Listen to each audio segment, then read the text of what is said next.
what I'm going to talk about here, and maybe I won't have time to do the full study, but I can at least do the talk on it, is approaching learning something if you're not sure how to do it. Like right now, I'm struggling with how to draw arms.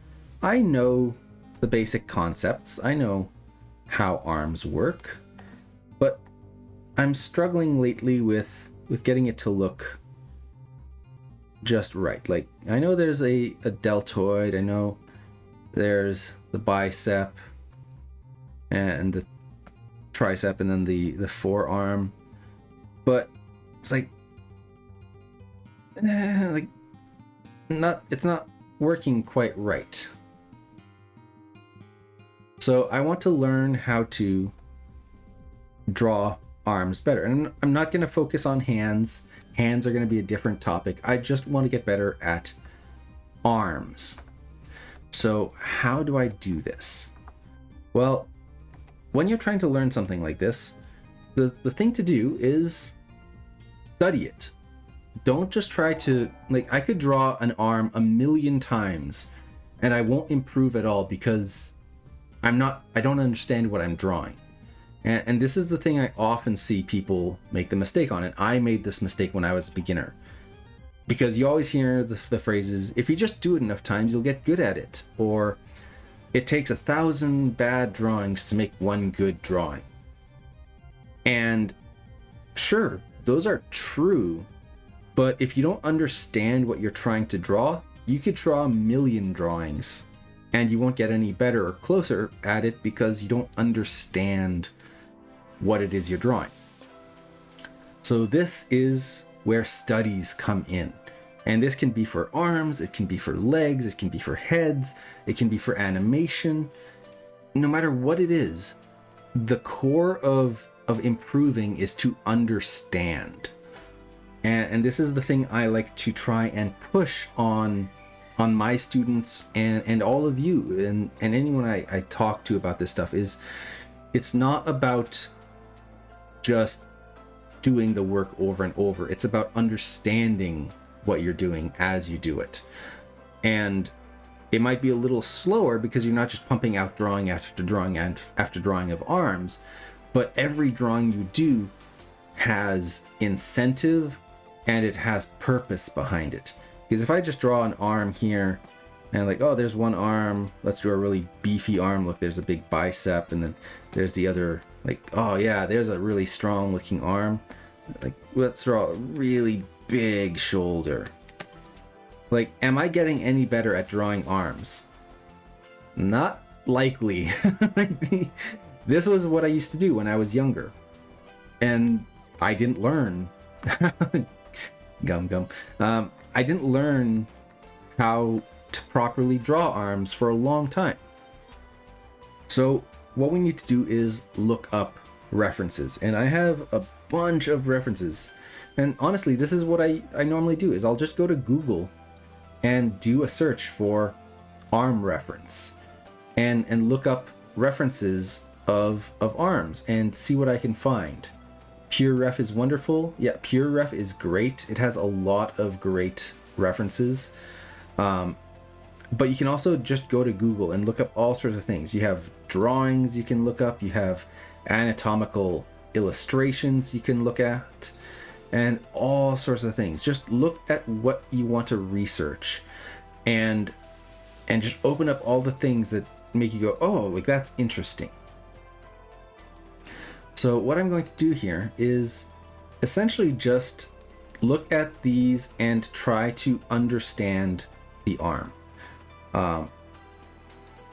And see if I can improve over this first one. Because this first one was a valiant attempt at an arm. Quick, valiant attempt. It doesn't look good.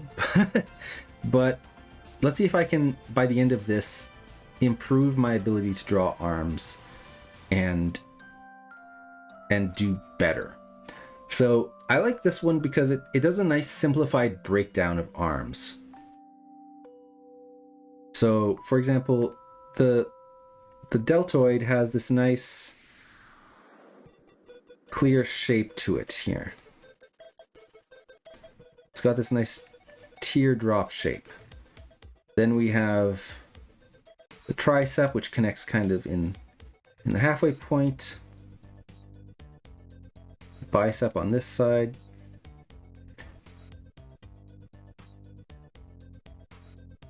And what I'm going to do here is I'm just going to focus on getting the main muscles and the main shapes in. So like up here we have this one on the outside.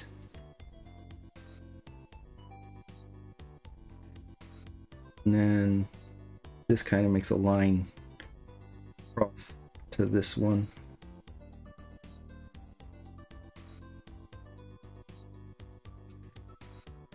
And this comes out and then in.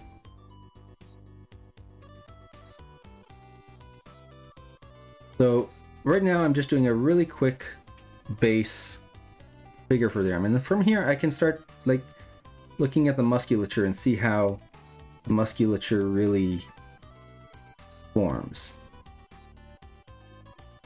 The deltoid goes into the tricep there.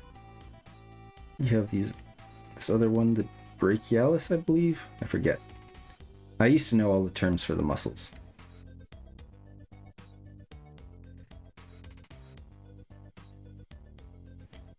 And what I'm doing essentially is I'm not just drawing randomly. I'm not just drawing something out of the blue. I'm studying how the muscles connect, how the shapes flow. So I see that all of the muscles kind of come out of this one point and kind of go down.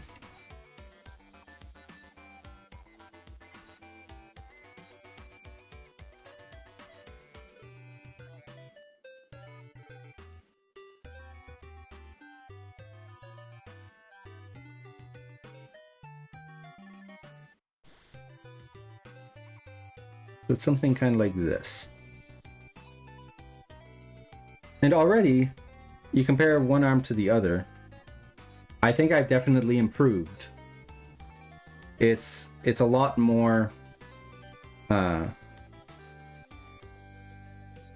thought out.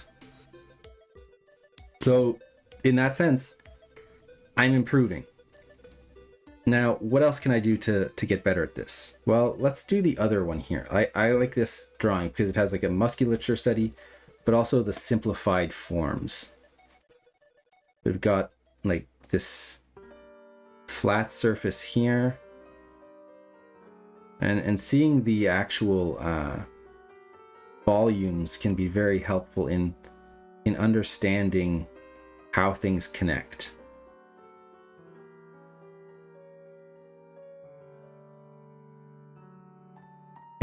And honestly, this is kind of the secret to getting better at drawing, is look at stuff and draw it. Try to understand why you're drawing what you're drawing.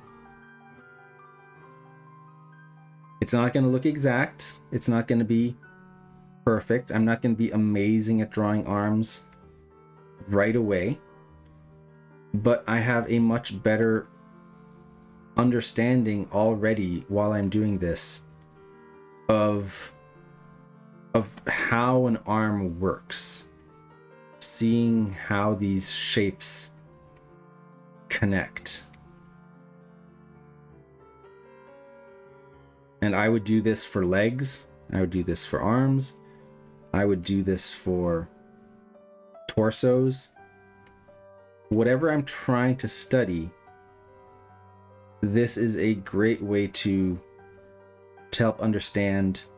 So like right now I can see that, oh, like when I draw arms, I can kind of I can simplify the lower arm to this shape, which is essentially a rectangle like this with two balls on it, kind of like this. Like I can simplify the arm, the lower arm, into that. And that's pretty nice to know that I can do that.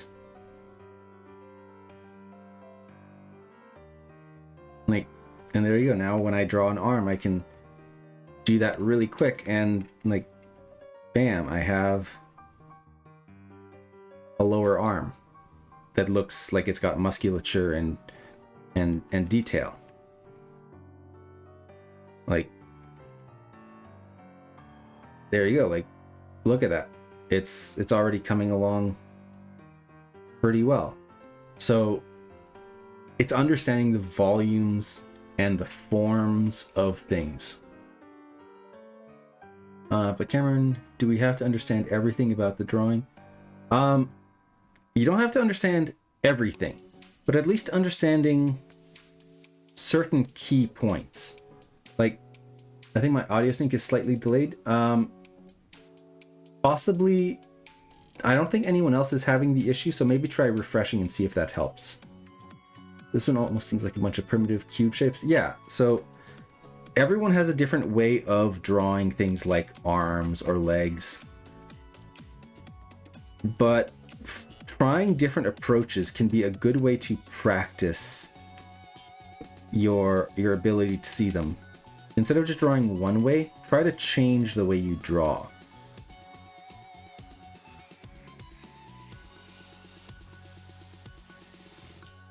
And that can be a really good practice.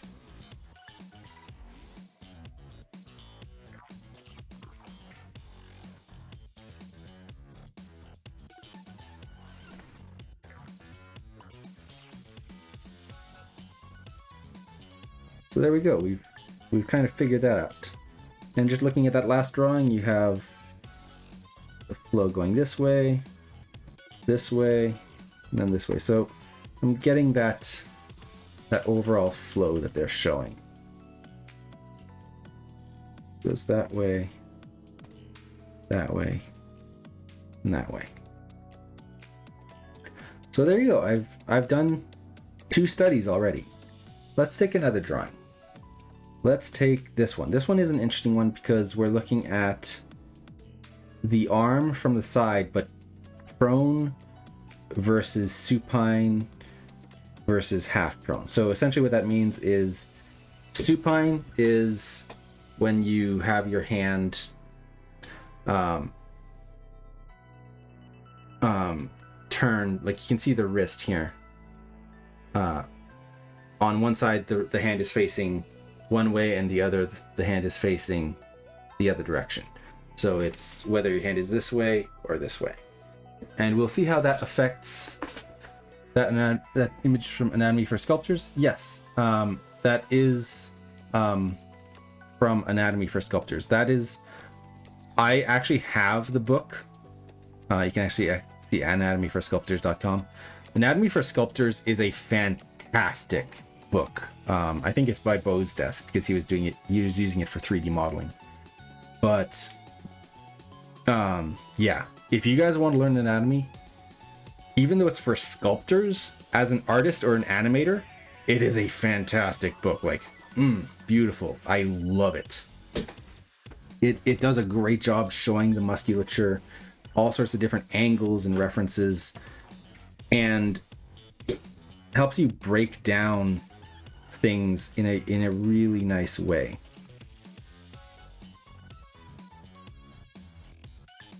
Can I recommend you a site that has really good reference? Sure. If you have a site that you think has good reference, I'd be happy to take a look at it.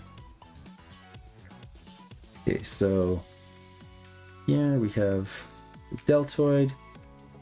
And I'm just kind of looking at where things connect here. The bicep is fairly flat when the arm is in supine. And doing this, one thing I'm noticing as I go, because it's not just a matter of copying, I'm really studying what it is I'm trying to draw here.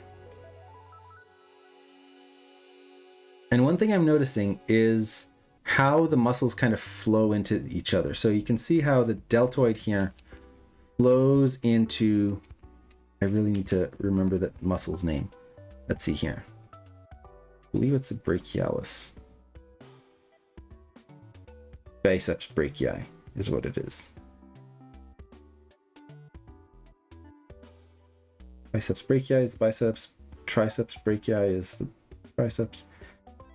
That's brachioradialis down here. I forget what that one's called. Vigorosity side is a godsend, and ooh,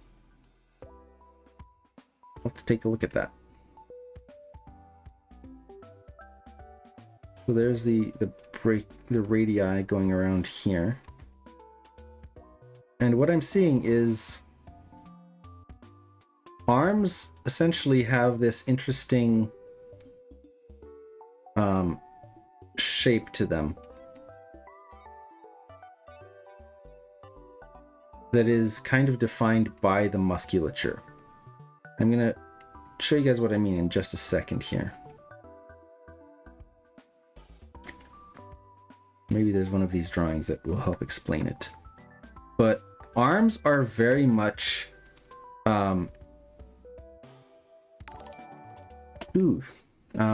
are very much kind of a chain.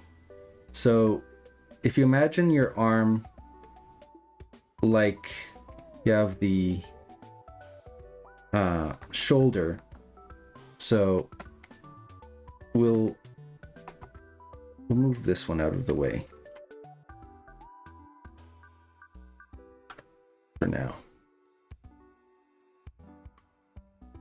So if you look at the arm from like the front, your shoulder is essentially a chain link that is kind of forward facing like this. Your bicep then is a chain link in this direction. And then your forearm, or did I say bicep? Your upper arm is a chain link like this. And then your lower arm is another one like that. So it creates this kind of flat side, narrow side, flat side kind of look. You can kind of see that in this drawing here. Let me see. Did I open one similar to that? I feel like I saw that earlier.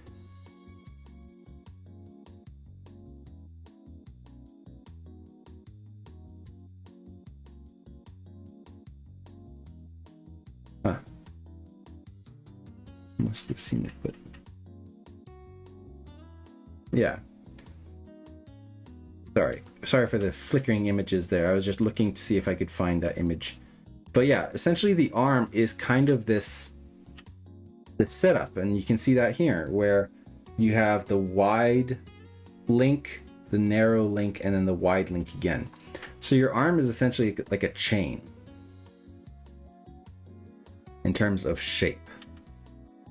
Let's take a look at these drawings. Now, I wish I had the artist credit on here. There you go, Damai Mikaz.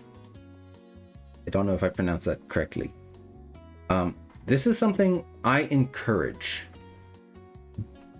Do not steal work. Never, ever steal someone else's work. Do not claim it as your own if you use it to draw and learn. That said, using other people's work to learn and study from is very helpful. It is very useful as a skill to be able to do a study of something that is already well done, because you're understanding and you're using it to help you grow.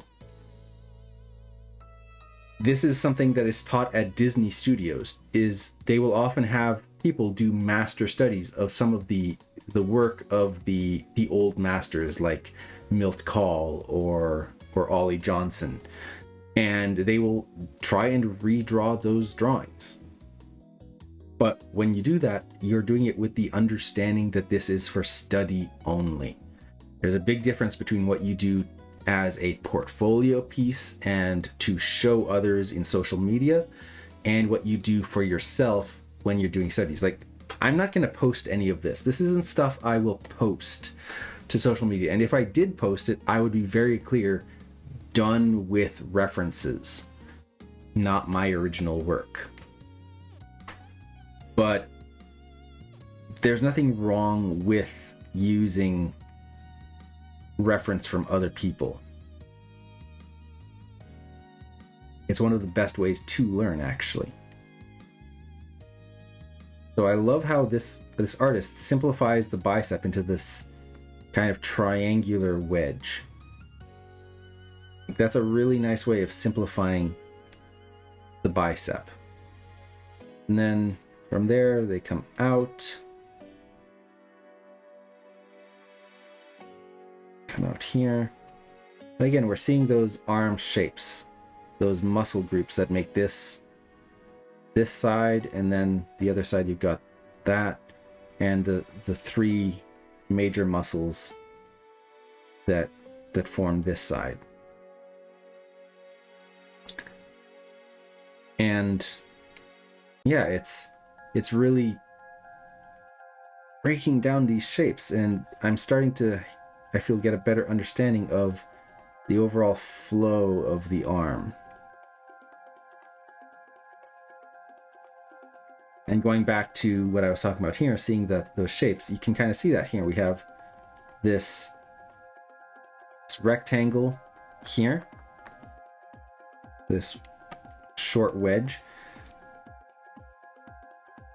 that is connected by one ball on that side, and then another ball on this side.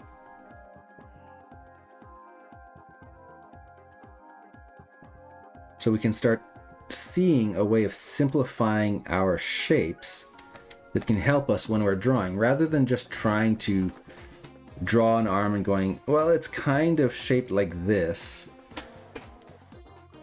We have a much better idea that, oh yeah, there's like this muscle, and there's this muscle, and then straight part. And we get that actual sense of volume in there.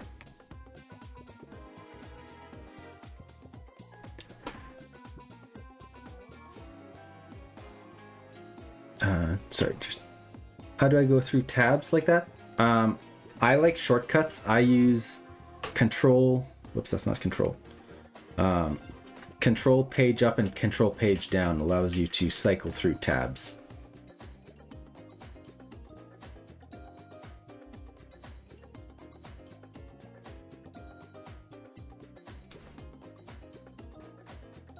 So yeah, let's look at some other things here. Let's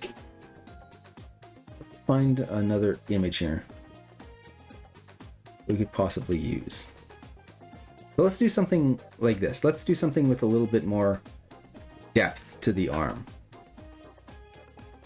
And we're using a real photo this time. So now, this is one of the things I also encourage. Starting with actual anatomy and things like this, where you understand the musculature, is very useful, because you understand that, oh, there's your clavicle at the top, and the deltoid connects onto the clavicle up here and then comes down like that. So we're understanding the musculature underneath the skin. Then you have your pec muscle, which connects up and comes across. So there's the pec muscle there. But then you have the bicep that goes right about halfway between the tip of the deltoid and the connection on the clavicle, and comes down like this. Or sorry, that's a triceps. I realized I'm looking at it from the back. So this is the back. So that's not the deltoid, that's the or that's not the pecs, that's the supinatus and infrapinatus. I apologize. I was looking at it backwards. So yeah, the bicep is on the front, and then that connects into the brachioradialis. And looking at actual musculature is a great way to help you understand that, oh, that point of the deltoid connects into the muscle between the brachia, the biceps brachii. There's these two muscle groups. There's this one on the front. I apologize, my view is a bit small. There's the one on the front, but then there's this other one here that is the second part of your bicep, and the deltoid connects into there. So it's helpful to understand where the muscle connects into, so that you're not just drawing a muscle that connects into a point that doesn't exist. And then we have this large brachioradialis, which gives us that elbow dimple.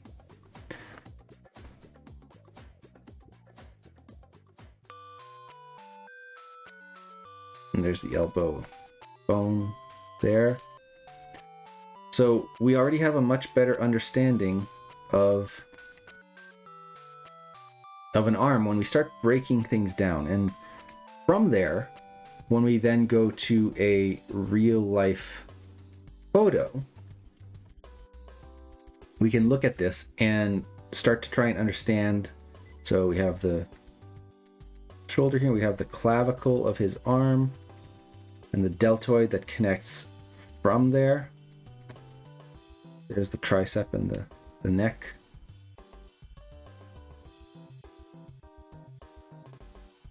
So the deltoid would come down and over like this.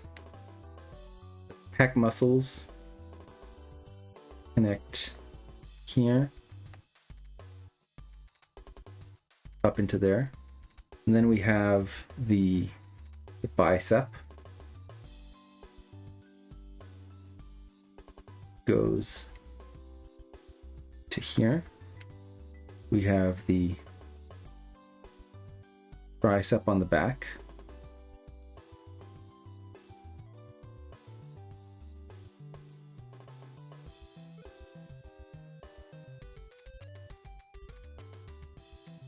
We have our large muscle groups here, thinking of those shapes we were talking about.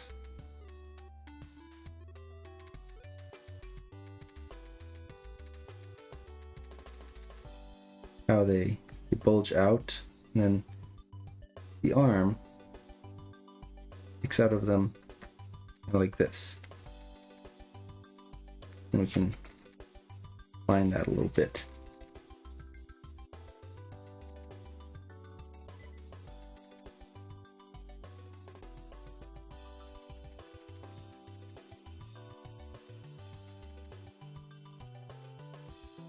I'll just put a rough shape there for the hand, just to fill in that space.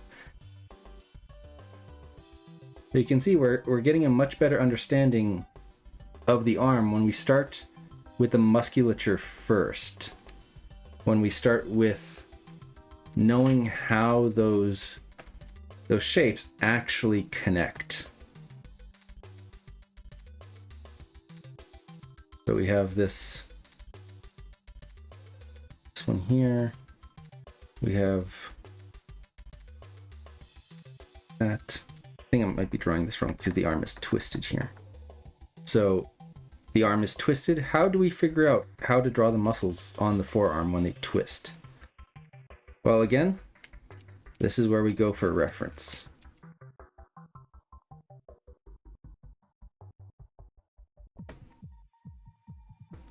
So let's take a look and see if we can find some images of arms twisting. Because this is an important one. We have a lot of muscles in our forearms. So how do they twist? And again, I just looked these up. I just Googled a bunch of images. And here are some. This is actually a drawing from Tangled. These are some tests of arms from Tangled for the reference sheet. So you can see that whoever drew this, it almost looks like Glenn Keane's work, but I don't know if it is. Like, they're trying to understand the arms, how the ulna rotates around the radius when the arm bends and twists. how the musculature goes when the hand is supinated or pronated. This one as well has some great ways of drawing arms. So let's do a couple of studies here. And then after this, I think I will have to go though, because I'm already pushing my time limit here. But let's do a couple more and see what we can do with the supination and the pronation of the arm. So we'll start with the bicep again, or sorry, the deltoid. And we can start seeing that when we draw the deltoid, it almost always has this kind of teardrop shape. So that when you start being able to simplify your shapes into something that is visually easy to read, it helps a lot. Because if I just draw like a shoulder that's like whoop, like I remember when I was younger, I used to draw shoulders like this, and it was like, there's the arm, and it was like, that doesn't look like a shoulder. And there's the collarbone into it. That doesn't work, because that's not how the shoulder is shaped. The shoulder has a very specific teardrop shape. So that's what I'm using here. And then you can almost see the bicep as this kind of big brick on the front. The tricep tends to have this like jog in it. This is actually kind of a how should I phrase this? A misunderstood concept about arms is a lot of people tend to think that if you want big muscular arms, you got to get big biceps, and they draw arms like whoop, big bicep on the arm, and there's the arm. Oh, big strong arm, big bicep. That's not how strong arms tend to look. If you want a strong arm, or like if you have an arm at rest here, I'm just drawing this really quick. What they'll do is do a big bicep on that arm. But that looks weird. It looks really unnatural. What actually happens when you have a muscular arm is the exact opposite. Your bicep will be fairly large, but what gives you that strong Arnold Schwarzenegger arm is actually your tricep. It's your tricep coming out and then coming back in like this. That's what gives you that strong arm feeling is your tricep there. That really gives a lot of that muscle definition. So just something to keep in mind. So we're going to continue here. We've got this. And what we're seeing here is the muscle of your forearm, where it connects up here, doesn't wrap around, but is actually kind of coming down the middle of the arm here. So we've got the first block, second block, and then the straight. And from there I can start defining this a bit. You have muscle going down. And you got this little pit in there. That's where we have that elbow pit. And it's something like this. So you can see that, okay, this is the hand that is supinated. So I'm going to put sup. Just so I know that when I draw an arm in the future, I pay attention to these things, that the this delt needs to be a little bigger. That I'm paying attention to the fact that when it's supinated, the muscle goes down like this. And I might even add, like, if I really want to study this, I might add some red here and maybe some blue here, so that I have a better visualization of how this arm goes.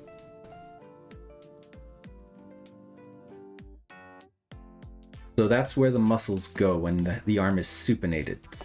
And when it is pronated, we'll redraw this.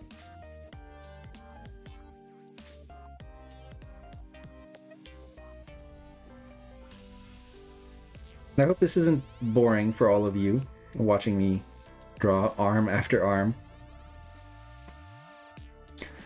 We've got that jog there. We've got the same muscle, so the upper arm is pretty much exactly the same. We're drawing the more or less the exact same upper arm. But now, we have that small muscle here, but we'll see that this muscle comes across as the arm twists. And then you see a little bit more of the elbow. And then another muscle back here.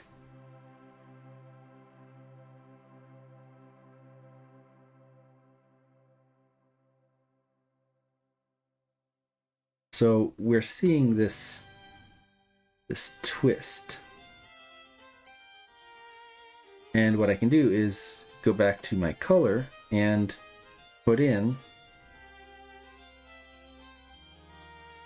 this red. So I can see, oh, the arm twists around. Maybe I'll put green over here and green over here. So I can see that when the arm twists, it actually twists around, and I have a much better understanding of how that's happening now. So this is something I do fairly regularly if I'm not understanding something. I want to be able to have a better visualization, a better understanding of exactly how the musculature works, exactly how these arms work. So when I look back at this one with a hand that is, if you raise your arm, get the reference here. Because what this person is doing, and one thing you can always do is try it yourself. If your hand is supinated, it's like this. This guy has his hand pronated. So he's twisting his arm around that way. Which is, I believe, what is happening in this reference. Because in this reference, yeah, he's twisting his arm this way. So if you twist towards the thumb, that is pronated. So that's pronated. Or I'll just put pro. So if his arm is pronated like this, when I look at this drawing here, I can now go, did I draw it right? That twist, we have our large muscle here on the, what would be the back side of his, would be back here, because there's the point of the deltoid going into here. So this muscle lines up with that point of the deltoid. So that muscle is back here, and I can see that, whoops, I got that line wrong. The muscle doesn't go this way, it goes this way. I had the muscle going the wrong direction. So I can adjust this and try to get better flow here.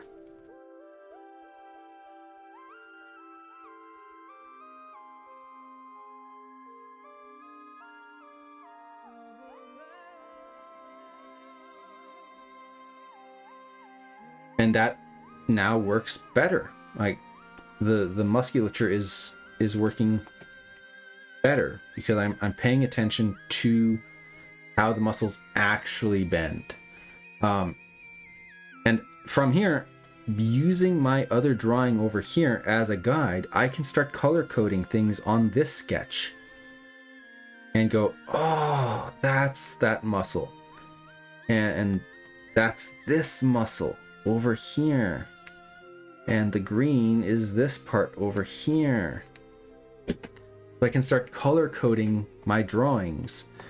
And once I start doing that, it helps reinforce what I'm looking at when I'm looking at these. This is the red one. And this one here, if this is the back, that would be this one. And even my simplified shapes, I can start color coding the simplified ones.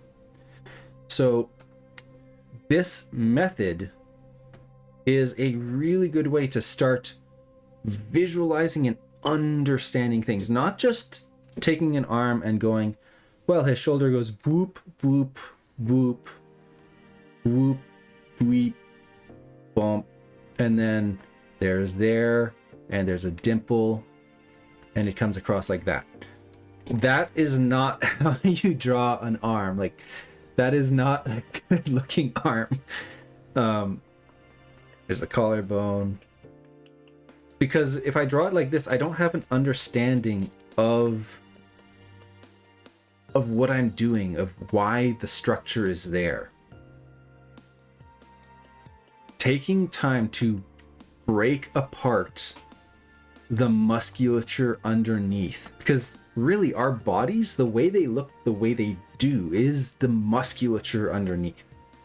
Our muscles define a lot of the shapes of our arms, our legs, our everything, along with the bone structure underneath. Understanding bones as well is very helpful, but the musculature is usually what you really see, except for things like elbows and knees, collarbones. There's those parts of the body, hips, the hip bones. There's those parts that stand out because it's bone, but most of the body is muscle. So when you understand those, how they are shaped and how they wrap and twist when they move, and what basic shapes you can use to describe them, like these kind of double circles with a stick in it. Like the forearm is actually really easy when you understand that you can just draw like a circle here, a circle there, and then a stick through it like this, and then you can refine that, and you've got an arm right there, and one that looks decently good. We can start refining and improving and making ways that we don't have to draw every muscle every time. We can create shortcuts that are quick to draw, that we can do very easily without taking a lot of time. And that's really how you improve at art, is understand the core thing first. Take some time and do like big studies like this, where you really break down all the muscles and understand the shapes. And using color-coded references is one of the best things, because looking at a drawing like this, it's like, what muscles do what? There's so many of them. But if you look at things like the anatomy for sculptors, the way they color code musculature like this really helps you understand the arm at different angles. So this is the process that I use all the time. Whether I am animating, whether I am drawing, whether I'm trying to understand anatomy or movement, look at references, study the concepts of what you're looking at, understand why they do the things they do. And that is going to be a big part in helping you not just copy it, but master it, in helping you have an understanding of it rather than just tracing or doing a mimic of it, if that makes sense.